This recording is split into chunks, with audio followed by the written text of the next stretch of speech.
इस दुनिया में जब कभी भी सच्चे और सबसे अनोखे प्रेम की बात हम लोगों के सामने आती है तो किसका चेहरा सबसे पहले हम लोगों के सामने आता है? भगवान श्री कृष्ण और राधा रानी का। माना जाता है कि भगवान श्री कृष्ण और राधा रानी का जो प्रेम था वो इतना अतुल्य, इतना ज्यादा अनोखा, इतना ज्यादा अलौकिक था कि उनके जैसा प्यार वापस से इस दुनिया में कभी एग्जिस्ट कर ही नहीं सकता और ना ही कभी किया था। माना जाता है कि ना ही राधा रानी और ना ही श्री कृष्ण एक दूसरे से अलग रह सकते थे, बल्कि जो उनकी परिस्थितियां थी, कुछ ऐसी अड़चनें थी जिनकी वजह से वो दोनों को एक दूसरे से बहुत पहले अलग होना पड़ा। क्या थी परिस्थितियां?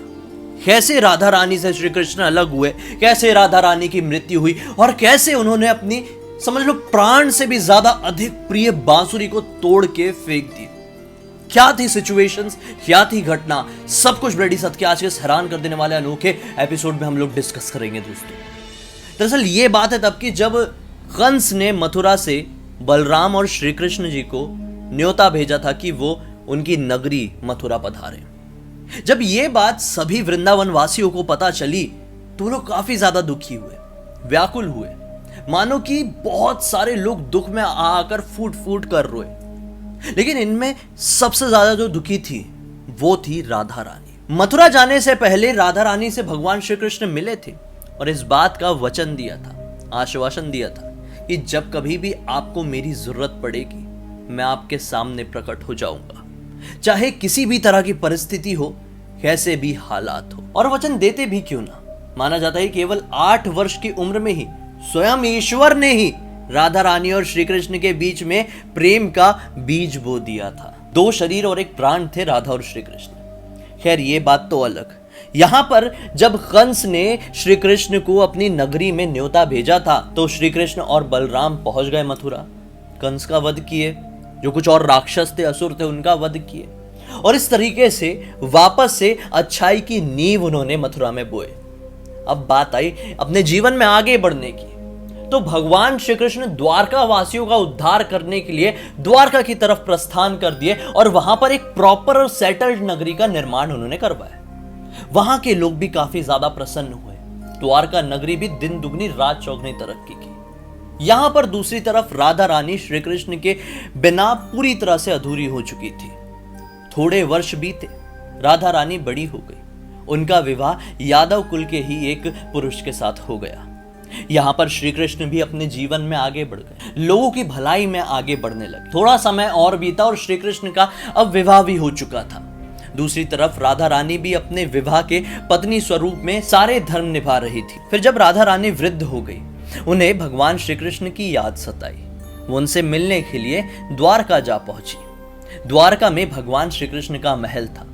यहां पर द्वारका वासी राधा रानी को नहीं पहचानते थे। उनका स्वरूप कैसा है, वो दिखाई कैसी देती है, ये नहीं जानते थे। हालांकि वो लोगों ने राधा रानी के बारे में जरूर सुना हुआ था, लेकिन कभी किसी ने देखा नहीं था।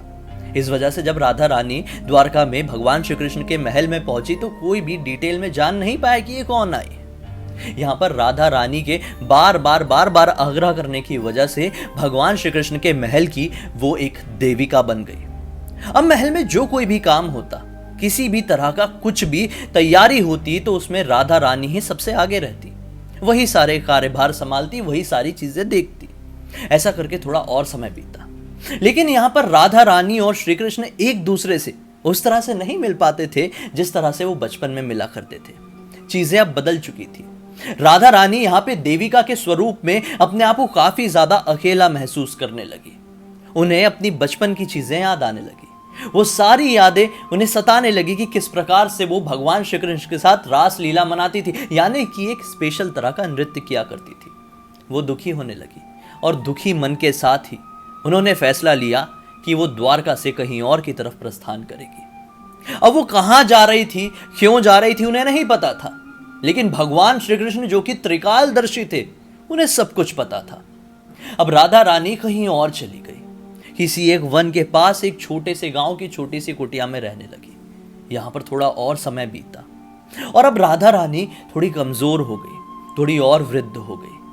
अब जब वो समय आ गया जब राधा रानी को श्री कृष्ण की सबसे ज्यादा जरूरत थी, तब अपने वचन के अनुसार श्री कृष्ण राधा रानी के सामने हर हाल में प्रकट हो गए। राधा रानी को इस हाल में देखकर श्री कृष्ण काफी ज्यादा व्याकुल और दुखी हुए। उन्होंने राधा रानी को आश्वासन देते हुए कहा कि आज आप मुझसे जो कुछ भी मांगना चाहती हैं मांग लीजिए, मैं सब कुछ आपको देने के लिए तैयार हूं। उस समय राधा रानी ने भगवान श्री कृष्ण से केवल इतना कही कि मैं आज आपकी बांसुरी की धुन सुनना चाहती हूँ, लगातार सुनना चाहती हूँ, बिना रुके सुनना चाहती हूँ। भगवान श्री कृष्ण भी बिना रुके अपनी बांसुरी बजाने लगे। बजाते ही गए। दिन बीता, रात बीती, फिर अगला दिन बीता, फिर अगली रात बीती और काफी समय बीत गया। भगवान श्री कृष्ण अपनी बांसुरी बजाते ही रहे। ये बांसुरी भी भगवान श्री कृष्ण के पास होने का कारण एक राधा रानी ही थी।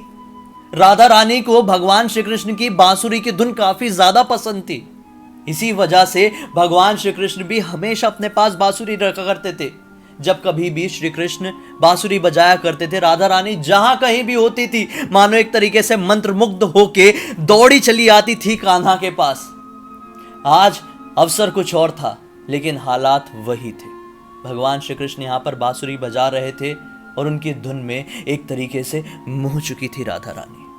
और आखिरकार श्री कृष्ण की बांसुरी की धुन सुनते सुनते राधा रानी ने अपने देह का त्याग कर दिया और वो भगवान श्री कृष्ण के अंदर विलीन हो गई। जिस प्रकार से इस दुनिया का हर एक प्राणी मृत्यु के बाद भगवान श्री कृष्ण के अंदर विलीन हो जाता है, उसी प्रकार से राधा रानी भी श्री कृष्ण में जाकर ही समा गई। भगवान श्री कृष्ण त्रिकालदर्शी थे, उन्हें सब कुछ पता था।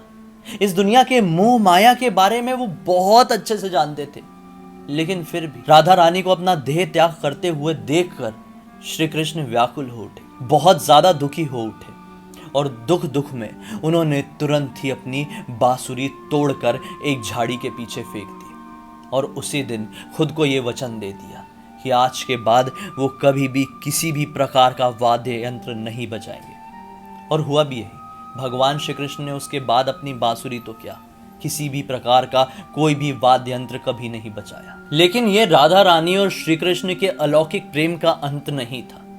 यहां पर श्री कृष्ण और राधा रानी ने अपना देह का त्याग तो कर दिए, लेकिन हमेशा हमेशा के लिए इस दुनिया के लिए एक बहुत बड़ी सीख छोड़ गए। वो सीख क्या है ये आपके ऊपर डिपेंड करती है कि आप उसे किस तरह से अपने जीवन में उतारते हैं। दरअसल राधा रानी को लेकर काफी सारी कथाएं इस दुनिया में प्रचलित है। उनमें से एक जो सबसे ज्यादा प्रचलित है वो मैंने आप लोगों को बताने की कोशिश किया। दरअसल बहुत सारी कथाएं हैं जिनका वर्णन कहीं पर भी किसी भी पुराण में नहीं है। ये लोक कथाएं। और लोक कथाएं क्या होती है, जब हम एक दूसरे से सुनते हैं तो कई बार वो चेंज भी हो जाती है। असल सच्चाई क्या है ये किसी को भी नहीं पता, लेकिन जो आज मैंने आप लोगों को कथा सुनाया ये काफी ज्यादा प्रचलित है। हो सकता है इसमें कुछ सच्चाई भी हो और हो सकता है कि बिल्कुल भी सच्चाई ना हो। हम किसी भी तरह के इंफॉर्मेशन की बिल्कुल 100% पुष्टि कभी भी नहीं करते हैं। उम्मीद करता हूं दोस्तों आज के इस वीडियो के जरिए आप लोगों को एक बहुत ही अच्छी इंफॉर्मेशन मिली होगी, जिसे आप अपने दोस्तों और परिवार वालों के साथ भी शेयर करेंगे। तो अब तक इस वीडियो को देख ले तो लाइक जरूर कर देना, चैनल को सब्सक्राइब करके बेल आइकन दबा के ऑल के ऑप्शन में क्लिक करना है, क्योंकि इसी तरह के हैरान कर देने वाले अनोखे वीडियो डेली आप लोगों के सामने लेके आते रहता हूं। इंस्टाग्राम की लिंक इस वीडियो के डिस्क्रिप्शन बॉक्स में मिल जाएगी, क्लिक करके डायरेक्टली वहां पर पहुंच जाना। वहां पर भी मैं डेली वीडियो डालता हूं बिल्कुल अलग, जिससे आप लोगों को और भी इंफॉर्मेशन मिलती है और भी मनोरंजन मिलता है। चलिए कल फिर से मिलता हूं, तब तक के लिए बहुत बहुत धन्यवाद। आप लोगों का दिन शुभ हो।